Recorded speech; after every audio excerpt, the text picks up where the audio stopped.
दोस्तों, आप लोगों को मैं एक छोटा सा बहुत ही सुंदर मोटिवेशनल स्टोरी सुनाने जा रहा हूँ। इस स्टोरी का नाम है आखिरी प्रयास। तो चलिए हम शुरू करते हैं। एक समय की बात है, एक राज्य में एक प्रतापी राजा राज करता था। एक दिन उसके दरबार में एक विदेशी आदमी आया और उसने राजा को एक सुंदर पत्थर उपहार स्वरूप प्रदान किया। राजा वह पत्थर देख बहुत प्रसन्न हुआ। उसने उस पत्थर से भगवान विष्णु की प्रतिमा का निर्माण कर उसे राज के मंदिर में स्थापित करने का निर्णय लिया और प्रतिमा निर्माण का कार्य राज के महामंत्री को सौंप दिया। महामंत्री गांव के सर्वश्रेष्ठ मूर्तिकार के पास गया और उसे वह पत्थर देते हुए बोला, महाराज मंदिर में भगवान विष्णु की प्रतिमा स्थापित करना चाहते हैं।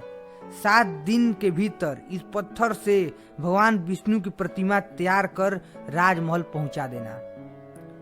इसके लिए तुम्हें 50 स्वर्ण मुद्राएं दी जाएंगी। 50 स्वर्ण मुद्राओं की बात सुनकर मूर्तिकार खुश हो गया और महामंत्री के जाने के उपरांत प्रतिमा का निर्माण कार्य प्रारंभ करने के उद्देश्य से अपने औजार निकाल लिए। अपने औजारों में से उसने एक हथौड़ा लिया और पत्थर तोड़ने के लिए उस पर हथौड़े से वार करने लगा, किंतु पत्थर जस का तस रहा। मूर्तिकार ने हथौड़े के कई वार पत्थर पर किए, किंतु पत्थर नहीं टूटा। 50 बार प्रयास करने के उपरांत मूर्तिकार ने अंतिम बार प्रयास करने के उद्देश्य से हथौड़ा उठाया, किंतु यह सोचकर हथौड़े पर प्रहार करने के पूर्व ही उसने हाथ खींच लिया कि जब 50 बार वार करने से पत्थर नहीं टूटा तो अब क्या टूटेगा।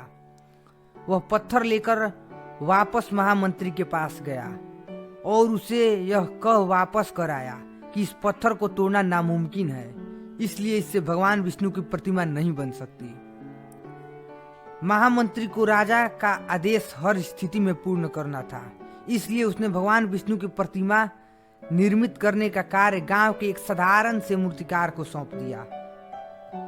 पत्थर लेकर मूर्तिकार ने महामंत्री के सामने ही उस पर हथौड़े से प्रहार किया और वह पत्थर एक बार में ही टूट गया। पत्थर टूटने के बाद मूर्तिकार प्रतिमा बनाने में जुट गया। इधर महामंत्री सोचने लगा कि काश पहले मूर्तिकार ने एक अंतिम प्रयास और किया होता तो सफल हो गया होता और 50 स्वर्ण मुद्राओं का हकदार बनता।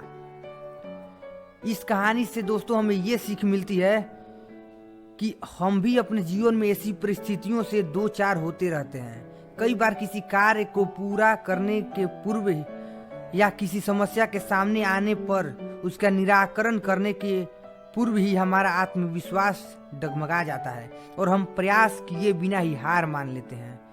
कई बार हम 1-2 प्रयास में असफलता मिलने पर आगे प्रयास करना छोड़ देते हैं, जबकि हो सकता है कि कुछ प्रयास और करने पर कार्य पूर्ण हो जाता या समस्या का समाधान हो जाता। यदि जीवन में सफलता प्राप्त करनी है तो बार बार असफल होने पर भी तब तक प्रयास करना नहीं छोड़ना चाहिए जब तक सफलता नहीं मिल जाती। क्या पता जिस प्रयास को करने के पूर्व हम हाथ खींच लें वही हमारा अंतिम प्रयास हो और उससे हम कामयाबी प्राप्त हो जाएं।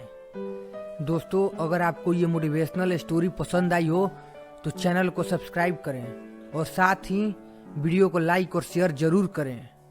धन्यवाद।